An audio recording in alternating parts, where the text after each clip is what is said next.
السلام علیکم ورحمۃ اللہ وبرکاتہ۔ دعا گو ہوں خداوند متعال اپنے فضل و کرم سے ہماری اس حاضری کو اپنی بارگاہ میں عبادت شمار فرمائے۔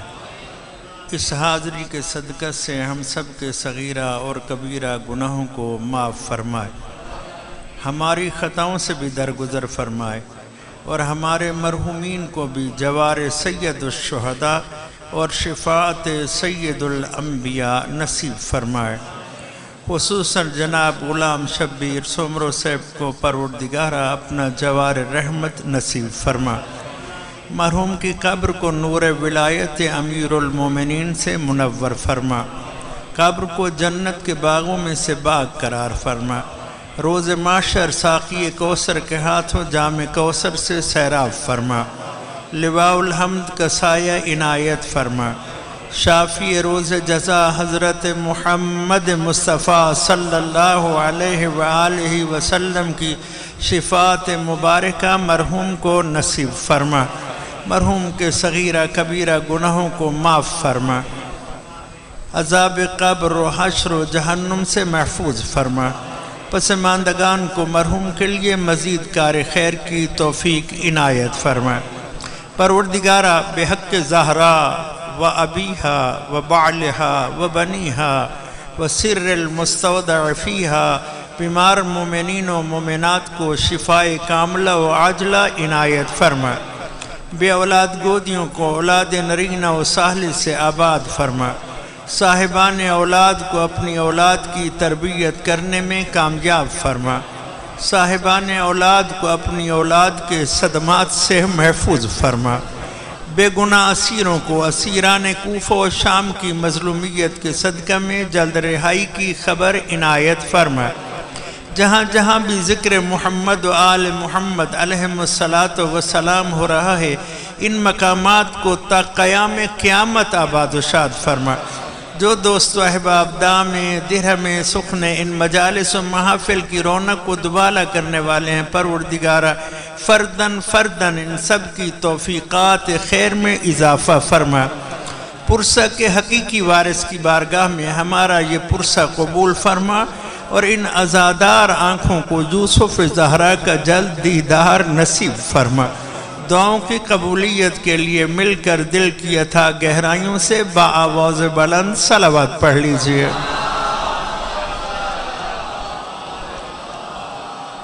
ما شاء اللہ لا حول ولا قوة الا باللہ العلی العظیم۔ اعوذ باللہ من الشیطان اللعین الرجیم، بسم اللہ الرحمن الرحیم۔ الحمد للہ رب العالمین، والعاقبۃ للمتقین، والجنۃ للمطیعین، والنار للعاصین۔ الصلاة والسلام علی اشرف الانبیاء والمرسلین، وخاتم النبیین وشفیع المذنبین، ورحمت للعالمین ابی القاسم محمد وآل الطیبین الطاہرین المعصومین المظلومین المنتجبین المنتخبین، واللعنة الدائمة على أعدائهم أجمعين من يوم عداوتهم إلى يوم الدين وبعد يوم الدين. أما بعد، فقد قال الله تبارك وتعالى في كتابه المجيد وخطابه الحميد وقوله الحق، وهو أصدق القائلين، بسم الله الرحمن الرحيم، اليوم أكملت لكم دينكم وأتممت عليكم نعمتي ورضيت لكم الإسلام دينا، سبحان ربك رب العزة عما يصفون وسلام على المرسلين والحمد لله رب العالمين. وقال النبي صلى الله عليه وآله وسلم من كنت مولاه فهذا علي مولاه اللهم وال من والاه وعاد من عاداه. صلوات پڑھ لیجئے بابا سے بلند.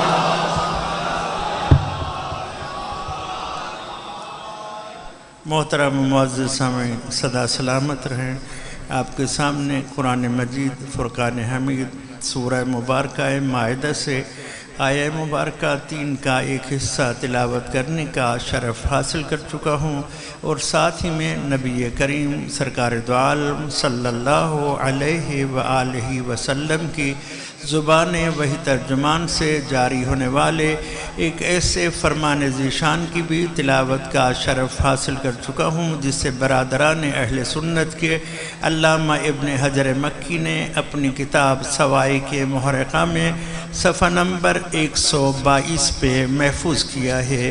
ابتدائی کلام میں قاضی شبیر حسین نے قرآن مجید کی آیہ مبارکہ اور نبی رحمت کے فرمان ذیشان کو اس لیے تلاوت کرنے کا شرف حاصل کیا ہے کہ اپنے بھائیوں کو بتا دے کہ مذہب شیعہ، امامیہ، اثنا عشریہ، خیر البریہ کسی کے تصورات و تخیلات کا نام نہیں ہے، بلکہ یہ وہ عظیم مذہب ہے جس کی بنیاد اللہ کے قرآن پر ہے اور مصطفیٰ کے فرمان پر ہے.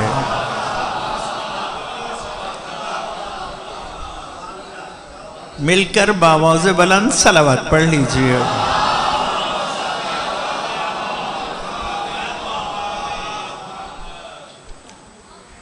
اللہ تبارک و تعالی نے اپنی مخلوقات میں سے بنی آدم کا انتخاب کیا اور کہا وَلَقَدْ كَرَّمْنَا بَنِي آدم.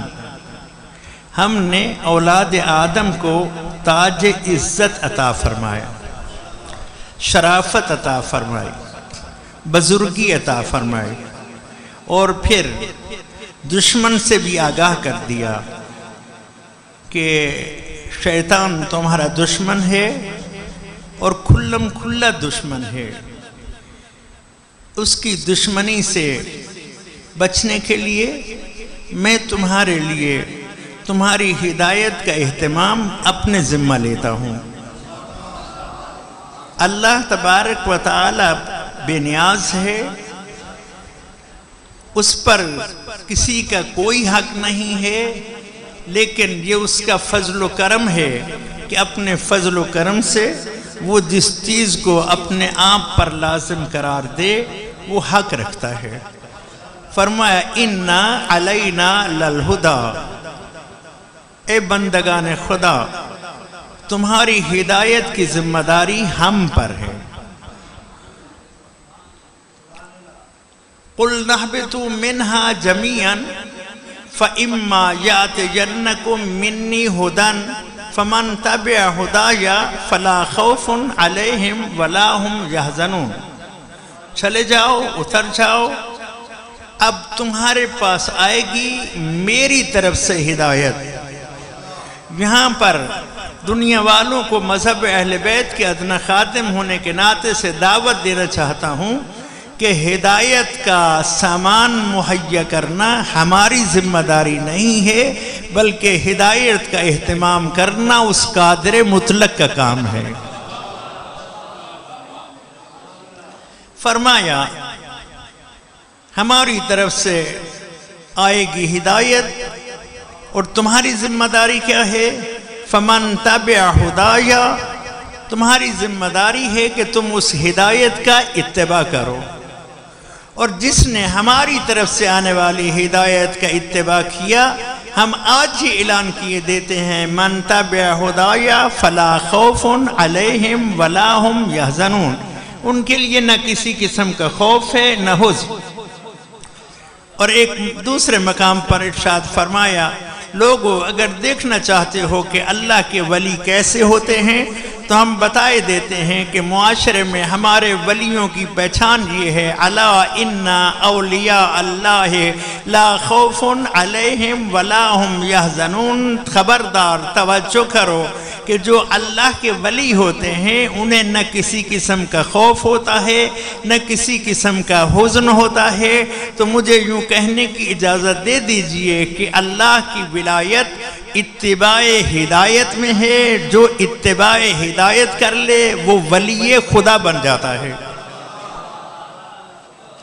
اور نشہ ولایت میں مخمور منزل سے قریب اتنا عرض کرتے ہوئے آگے بڑھنا چاہتا ہوں، امیر المومنین، امام المتقین، قائد الغر المحجلین، یاسوب الدین، لنگر آسمان و زمین، ابھی بھی واضح نہ ہوا ہو تو عرض کرتا چلا جاؤں، خطیب منبر سلونی، باب مدینۃ العلم، سید الاولیاء، امام الہدا، جان مصطفیٰ یعنی علی مرتضیٰ علیہ السلام، ارشاد فرماتے ہیں دیکھنا چاہتے ہو ولی خدا کہ کون ہے اتباع ہدایت میں، جو اتباع ہدایت خدا کرتا ہے وہی ولی خدا ہوتا ہے۔ تو امیر المومنین نے فرمایا عملی ہدایت خدا ہم ہیں، اور جو ہمارا اتباع کرتا ہے وہی ولی خدا ہوتا ہے۔ فرماتے ہیں ولینا ولی اللہ وعدونا عدو اللہ، لوگوں کسی کو ولی ماننے سے پہلے یہ دیکھ لینا کہ اس کا ہمارے ساتھ تعلق کیسا ہے۔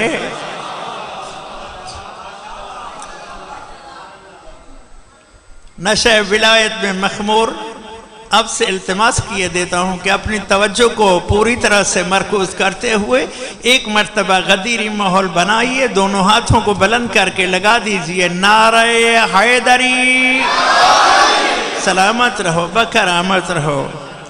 اللہ تبارک و تعالی نے اپنے بندوں کی ہدایت کا سلسلہ شروع کیا، کبھی آدم کو بھیجا، کبھی نوح نجی اللہ کو بھیجا، آدم صفی اللہ نے محنت کی، نوح نجی اللہ نے خداوند متعال کی دین کی تبلیغ کے لیے پتھر کھائے، یہاں تک کہ قرآن کہتا ہے 950 سال بلا ناغہ جس نے تبلیغ کی اس شیخ الانبیاء کو نوح نجی کہتے ہیں۔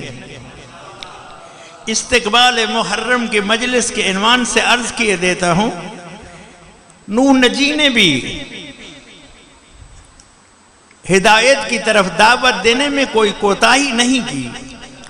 سورہ مبارک نوح میں خداوند متعال ارشاد فرماتے ہیں کہ میرے اس نبی نے دعوت دی لیلاً و نہارا، شب و روز، 24 آور، 24 گھنٹے، لیکن نتیجہ میں قوم نے کیا کیا؟ قوم اس دین کی طرف دعوت دینے والے نمائندہ خدا کو پتھروں کی نیاز دیتی تھی، اتنے پتھر کہ روایات میں ملتا ہے جب صبح چلتے تھے گھر سے تو نوح نجی اللہ ہوتے تھے، جب شام ہوتی تھی تو اس وقت وہ پتھروں کی ایک ڈھیری میں تبدیل ہو چکے ہوتے تھے۔ خداوند متعال کی طرف سے فرشتہ آتا، پتھر ہٹاتا اور نبی کے زخمی بدن پر اپنا پر پھیرتا، جس سے ان کے زخم مندمل ہو جاتے اور وہ تر و تازہ پھر قدم بڑھاتے اور کہتے اپنی قوم سے آج کا کام آج سے رہا، کل نئے سرے سے۔ تو ہم دنیا والوں کو یہاں پر اتنا بتلانا چاہتے ہیں، دنیا والوں آؤ غم حسین میں ہمارے ساتھ شریک ہو جاؤ۔ حسین فقط فرش والوں پر مہربان نہیں ہے، حسین کے احسانات تو عرش والوں پر بھی ہیں۔ توجہ، اگر نوح نجی اللہ جیسے شیخ الانبیاء کا جسم زخمی ہو جائے تو ان کے زخموں کو ٹھیک کرنے کے لیے فرشتوں کے پر مس ہوتے ہیں، اور روایات بتلاتی ہیں کہ اگر کسی فرشتے کا پر ٹوٹ جائے تو اس کے پروں کی خیرات جس در سے ملتی ہے اس در کو حسین کہتے ہیں۔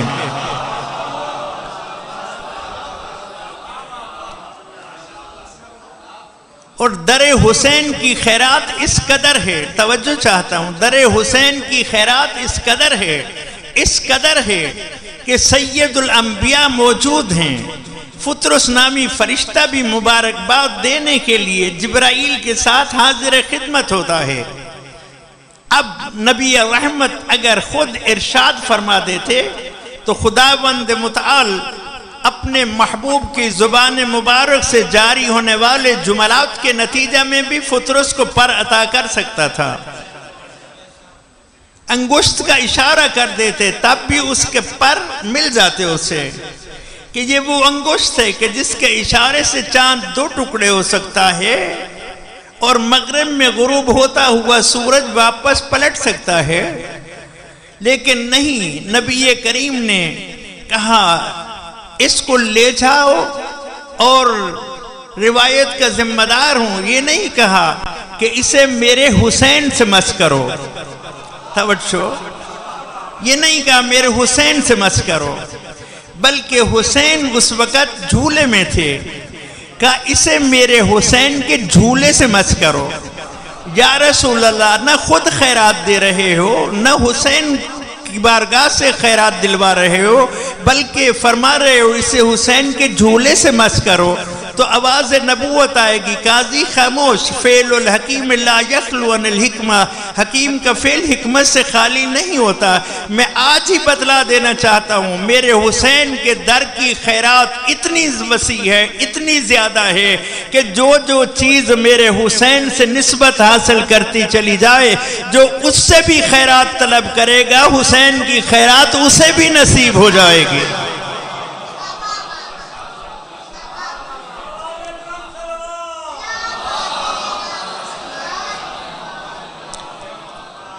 ابراہیم خلیل اللہ تشریف لائے اور انہوں نے دین اسلام کی تبلیغ کی، اللہ کی ہدایت کا پیغام پہنچایا، یہاں تک کہ اس وقت کے نمرود کو للکارا، نعرے نمرود میں گئے۔ توجہ دوستو احباب، در آل محمد کی خیرات بتلانا چاہتا ہوں۔ آئیے ان ایام عزا میں اپنے آپ کو اس قدر آمادہ کیجئے کہ ہم میں سے کوئی مرد و خاتون، کوئی بزرگ و جوان، کوئی عزیز و مہربان حسینی خیرات سے محروم نہ رہے۔ دعوت یہ ہے اس طرح سے مناؤ، اس طرح سے مناؤ۔ نعرے نمرود میں جا رہے ہیں خلیل خدا، بہار الانوار میں علامہ مجلسی علیہ الرحمہ نے تحریر کیا، معصوم کا فرمان۔ اس وقت جب سفر جاری تھا، جبرائیل آئے اور کہا اے خلیل خدا، مدد کی ضرورت ہو تو میں حاضر ہوں۔ تو خلیل خدا کا جواب آیا، اما الیک فلا، ضرورت ہے لیکن تیری نہیں۔ اما الیک فلا، توجہ چاہتا ہوں، اما الیک فلا، ضرورت ہے لیکن تیری نہیں۔ تو آواز قدرت آئی، میرے خلیل اگر میری مدد چاہتے ہو تو میں نے اپنی مدد کو کچھ ہستیوں کے ساتھ خاص کر دیا ہے، پہلے ان کا وسیلہ لاؤ پھر میری مدد تمہارے شامل حال ہوگی۔ تو حضرت خلیل خدا نے دعا کی، اللہم انی اسألک بحق محمد و آل محمد، پروردگارہ تجھے محمد و آل محمد کا صدقہ مجھ پر نار نمرود کو گلزار کرتے۔ ادھر یہ محمد و آل محمد کا توسل بارگاہ رب العزت میں پہنچا، ادھر سے صدا آئی، یا نار کونی بردن و سلاما، اے آگ میرے خلیل پر بردن و سلاما۔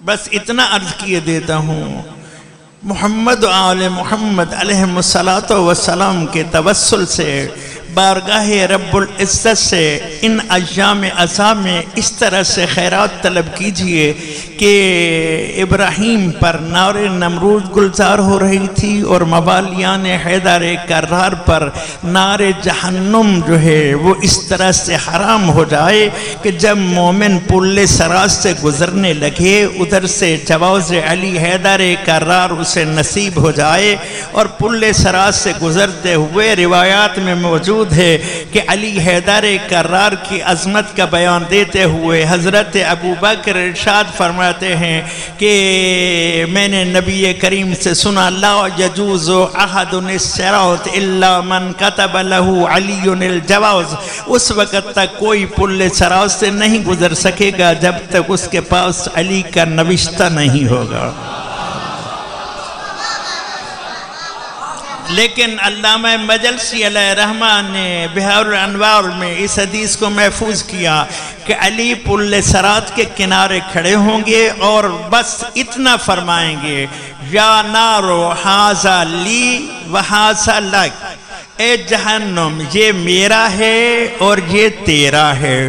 بس جسے علی کہیں گے میرا ہے، جہنم کہے گی جز یا مومن، مومن جلدی گزر ورنہ میری آگ بجھے جاتی ہے۔ صلوات پڑھ لیجئے باواز بلند۔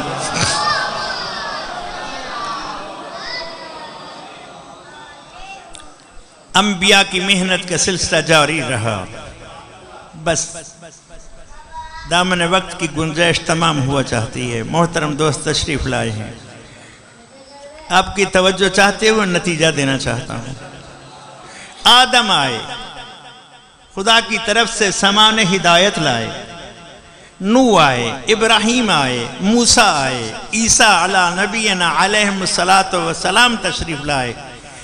یہ سارے انبیاء ایک چیز کی دعوت دیے جاتے تھے، اسے ہدایت کہتے ہیں، اور اس ہدایت کا نام ہے اسلام۔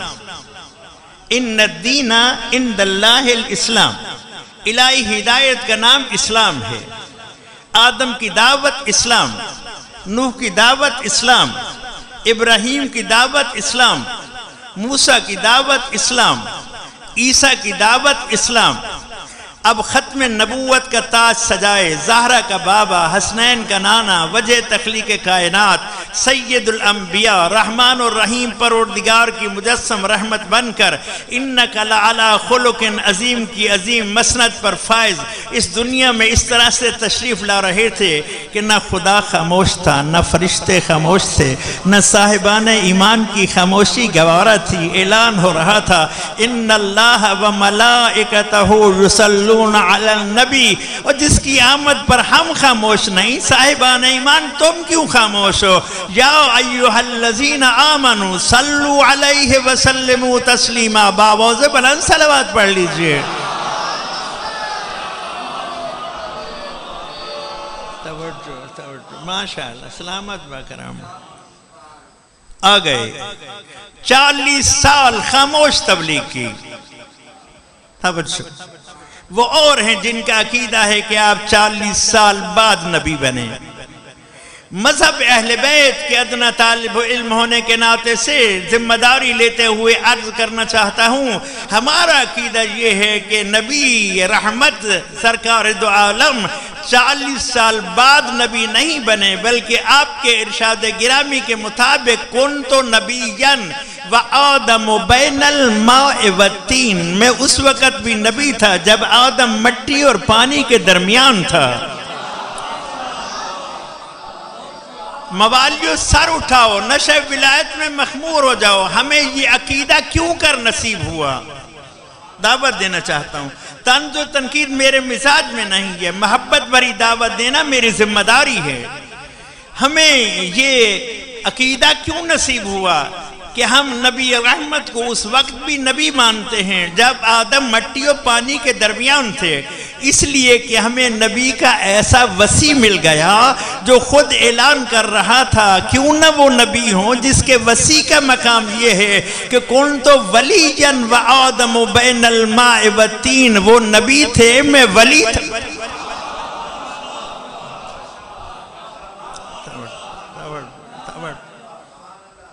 40 سال خاموش تبلیغ کی، 13 سال مکی زندگی، پتھر کھائے، کانٹے راستے میں بچھائے گئے،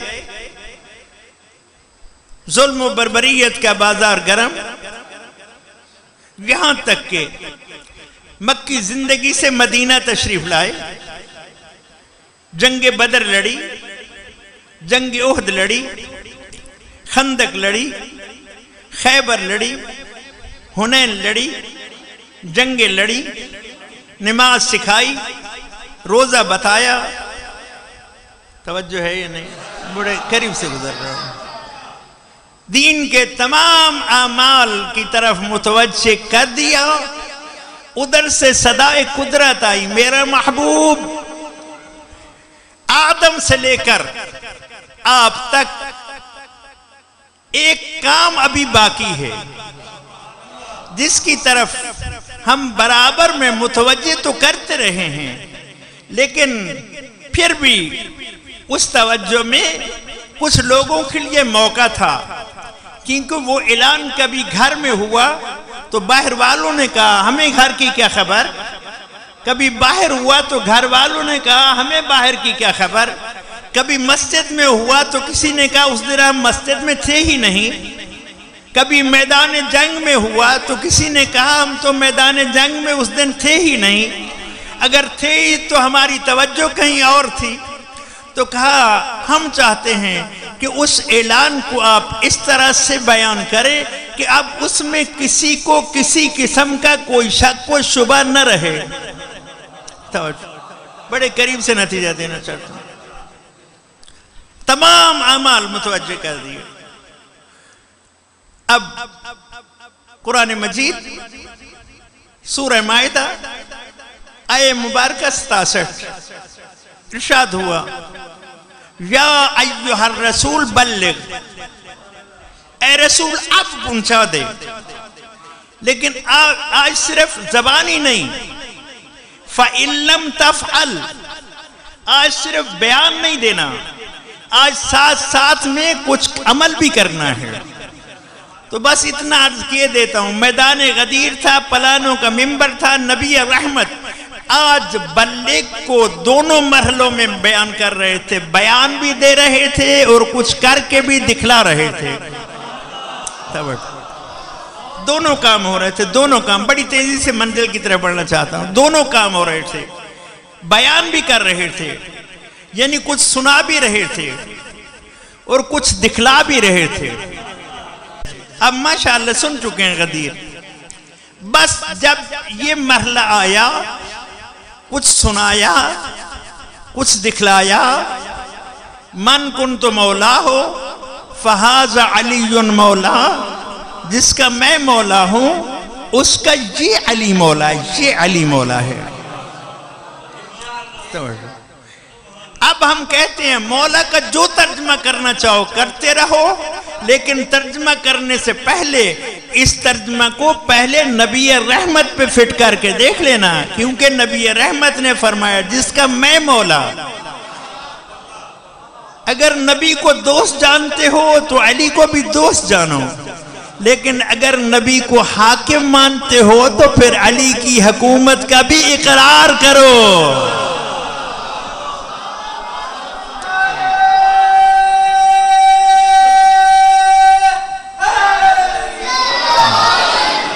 توجہ. اس موقع پر شاعر نے کلم اٹھایا، مجھے بڑا لطف آیا. کلام بڑا سادہ ہے لیکن لطف بڑا ہے. جب نبی کریم یہ اعلان کر رہے تھے تو اس وقت شاعر نے کلم اٹھایا اور بڑے سادہ لفظوں میں ایک بات کہی. میں آپ کو متوجہ کرنا چاہتا ہوں. نبی ہیں علی کو ولی کہنے والے. ذرا بولیے میرے ساتھ سب مل کر. نبی ہیں علی کو ولی کہنے والے. بولیے نبی ہیں علی کو ولی کہنے والے. جب تک نہیں بولیں گے اس وقت تک آگے نہیں بڑھوں گا. سب بولیں نبی ہیں علی کو ولی کہنے والے. نبی ہیں علی کو ولی کہنے والے. اب آپ کی مرضی ہے، دعوت دیے دیتا ہوں. نبی ہیں علی کو ولی کہنے والے، ولی بن گئے یا علی کہنے والے.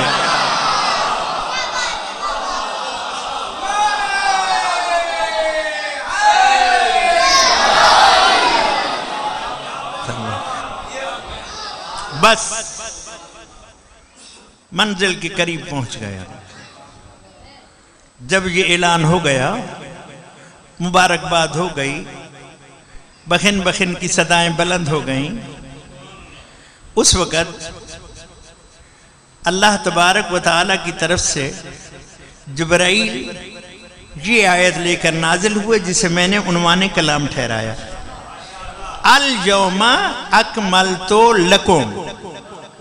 اے موالیان حیدر کرار، اے نشہ ولایت میں مخمور دوستو احباب، اے میرے بزرگوں، میرے بھائیوں، میری بہنوں، میری بیٹیوں، غدیر میں ولایت علی پر خداوند متعال نے، توجہ محنت رائے گا نہ جائے، توجہ کریں، خداوند متعال نے میدان غدیر میں اعلان ولایت پر جس چیز کو مکمل کیا، کبھی اس پر بھی سوچا؟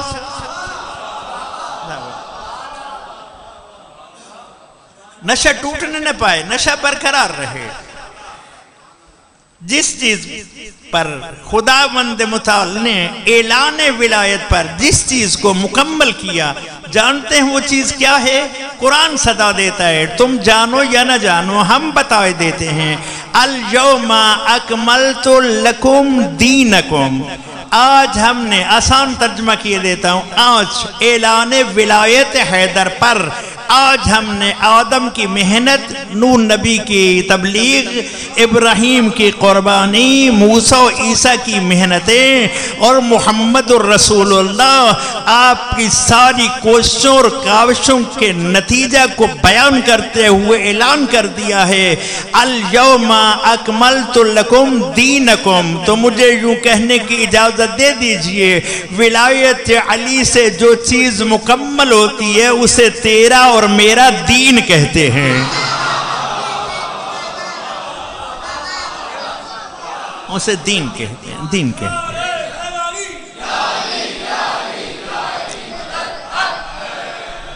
سلامت رہو. اسے دین کہتے ہیں، دین. الیوم اکملت لکم دینکم. بس قریب پہنچ گیا، دعوت دے کر آگے بڑھ رہا ہوں. دین دین بس. اسی لیے جناب آیت اللہ العظمیٰ سید محمد حسین طباطبائی رحمت اللہ علیہ، صاحب تفسیر المیزان، بزرگ علماء میں سے گزرے ہیں، انہوں نے بیان کیا. توجہ چاہتا ہوں کہ غدیر میں ہوا کیا. توجہ، غدیر میں ہوا کیا؟ وہ کہتے ہیں وہ دین جس کا آغاز آدم سے ہوا تھا، وہ دین جس کو کمال سید الانبیاء کے اعلان ولایت سے مل رہا تھا، اس دین کے دو مرحلے تھے. ایک تکمیل دین، دین کا وجود، ایک ہے اس کی بقا. تو آج کے بعد یعنی غدیر تک دین کو وجود ملتا رہا. آدم کی محنت سے دین کو وجود ملا، نوح کی کاوشوں سے دین کو وجود ملا، ابراہیم کی محنتوں سے دین کو وجود ملا. سید الانبیاء کی 40 سالہ خاموش تبلیغ، 13 سالہ مکی تبلیغ، 10 سالہ مدنی تبلیغ کے نتیجہ میں، توجہ دوستو، آنکھیں کھولو، ذہن نشین کرو فقیر کی بات کو، کہ یہ دین کو وجود ملتا رہا. لیکن جیسے ہی علی ولی کی ولایت کا اعلان ہوا، اسی دین کے وجود کو اب خدا نے قیامت تک کے لیے بقا عنایت کر دی.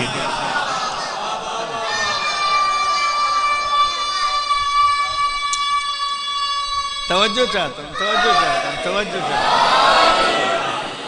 آدم سے لے کر خاتم علیہم السلام تک تمام انبیاء کی محنتوں کے نتیجہ کو دین کہتے ہیں، اور ولایت علی کے اعلان سے جس چیز کا آغاز ہوتا ہے اسے بقائے دین کہتے ہیں.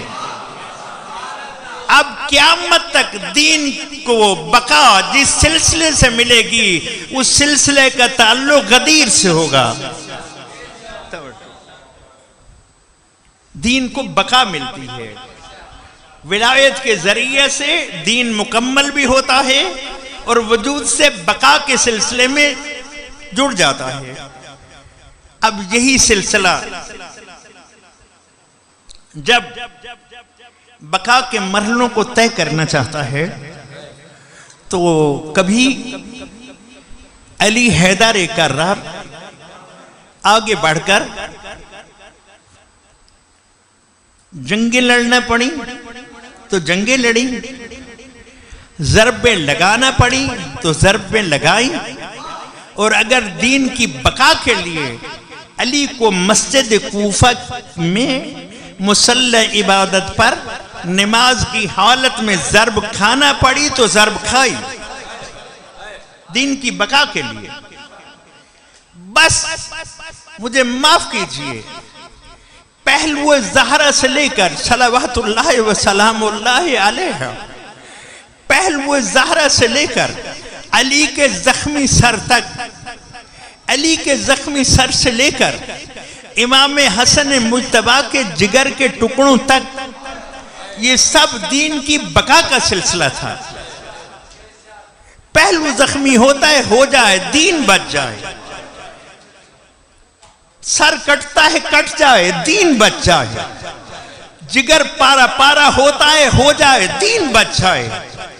لیکن میرے آقا حسین تیری مظلومیت پہ قربان، علی نے ایک ضرب کھائی، توجہ روایت کا ذمہ دار ہوں، علی نے ایک ضرب کھائی، آسمان لرز گیا، زمین کانپ گئی، مسجد کے دروازے ٹکرائے، دریاؤں میں مچھلیوں کو زندگی کا سانس لینا مشکل ہوا، جنت میں حور و غلمان تڑپے، جبریل نے صدا دی الا قد قتل امیر المومنین، لوگوں مومنوں کا امیر مارا گیا۔ اس حالت میں آقا حسین تیری مظلومیت پہ قربان، امام حسین اپنے بھائی حسن کے ساتھ پہنچے اور بابا کو مسلح عبادت بھی اس حالت میں دیکھا تو ایک مرتبہ امام حسن مجتبی نے فرمایا، بابا آپ کو اس حالت میں دیکھنے سے پہلے حسن مر گیا ہوتا، لیکن حسین تیری مظلومیت پہ قربان۔ امام حسین نے زخمی بابا کا سر اپنی گودی میں رکھا اور مثال بلا تشبیہ میری طرف دیکھیے، پرسے کی تیاری کیجیے۔ امام حسین نے اپنے امامہ سے علی ایسے بابا کے زخمی سر پہ پٹی باندھنا شروع کی۔ اس عالم میں ایک مرتبہ علی کی آنکھ کھلی، دیکھا حسین پٹی باندھ رہے ہیں، اب گریہ جانے اور پرسے کے باعث ایک مرتبہ فبکا علی جن، جب علی نے دیکھا نا حسین پٹی باندھ رہے ہیں تو بآواز بلند گریہ کیا، علی کی دھاڑ نکل گئی۔ امام حسین نے عرض کیا، بابا جان کیا میرے ہاتھ سخت لگ رہے ہیں؟ کہا نہیں بیٹا، مجھے تیری مصیبت یاد آ رہی ہے، مجھے ایک زخم لگا، حسن جیسے بیٹے کی گود ہے، حسین تجھ جیسا بیٹا میرے سر پہ پٹی باندھ رہا ہے، مجھے تیرا وقت یاد آ رہا ہے، لا یومک یومک یا ابا عبداللہ، حسین میں اس عالم میں بھی تیری مصیبت پہ رو رہا ہوں، تیری مصیبت پہ گریہ کر رہا ہوں، کیونکہ تیری مصیبت جیسی کسی کی مصیبت نہیں ہے۔ اجرکم علی اللہ۔ بس دین کی بقا کی جنگ لڑی حسین نے علیہ السلام نے، لیکن اس جنگ میں کیا پیش نہ کیا۔ بس اتنا عرض کر کے بات کو تمام کر رہا ہوں، خوب گریہ کیجئے کہ امام حسین علیہ السلام کی مظلومیت پہ گریہ کرنا ایمان کی علامت ہے، گناہوں کی بخشش کا ذریعہ ہے، اور یہ گریہ سنت انبیاء ہے، سنت محمد الرسول اللہ ہے، سنت زہرا ہے، سنت علی مرتضیٰ ہے۔ خوب گریہ کیجئے، اس قدر گریہ کیجئے کہ آنسو جو ہیں وہ آپ کے رخساروں پہ جاری ہو جائیں، اور پھر ان آنسوں کی قدر جان لیجئے کہ کہ روایات میں ملتا ہے جب کہیں عزاداری سید الشہداء بپا ہوتی ہے تو پھر یہ آنسو جو غم حسین میں آتے ہیں، جو مظلومیت حسین میں آتے ہیں، یہ آنسو اتنے قیمتی ہیں کہ ان کو سنبھالنے کے لیے جنت سے علی و بطول آ جاتے ہیں، مردوں میں علی حیدر کرار آ جاتے ہیں، مستورات میں سیدہ زہرا آ جاتی ہیں، اور ان رونے والوں کے آنسوں کو اپنے رومال میں جمع کرتے ہیں۔ پھر پوچھو نا ان آنسوں کو وہ کیا کرتے ہیں؟ تو شیخ مہدی علیہ الرحمہ نے بیان دیا کہ میں نے ایک رات عالم خواب میں امام حسین علیہ السلام کی بارگاہ میں حاضر تھا اور دیکھا کہ امام حسین کا جسم زخموں سے چور چور ہے۔ عجیب دعوت دے رہا ہوں، عجیب دعوت دے رہا ہوں۔ پھر زیارت کی تو دیکھا سارے جسم کے زخم ٹھیک ہو چکے تھے، لیکن 4 زخم باقی تھے۔ میں نے عرض کیا مولا کل آپ کا جسم سارا پارا پارا تھا، یہ سارے زخم کیسے ٹھیک ہو گئے؟ ان آنسوں کی قدر کیجئے، یہ آنسو فقط ریاکاری نہیں ہے، یہ آنسو فقط دکھاوا نہیں ہے، یہ آنسو کسی کی آواز کی وجہ سے نہیں ہے، یہ آنسو کسی درد کی وجہ سے، اور وہ بقائے دین کا درد ہے۔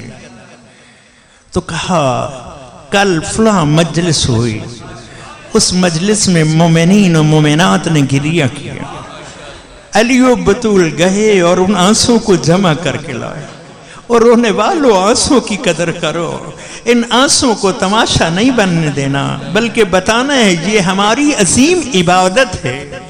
اور میں تو عرض کرتا رہتا ہوں ان آنسوں کو کبھی اپنے کپڑوں سے بھی صاف نہ کیا کرو، بلکہ ان آنسوں کو اپنے چہرے پہ مل کے اپنی نجات کا اہتمام کیا کرو، اور یقین کیا کرو کہ یہ آنسو کہاں جا رہے ہیں۔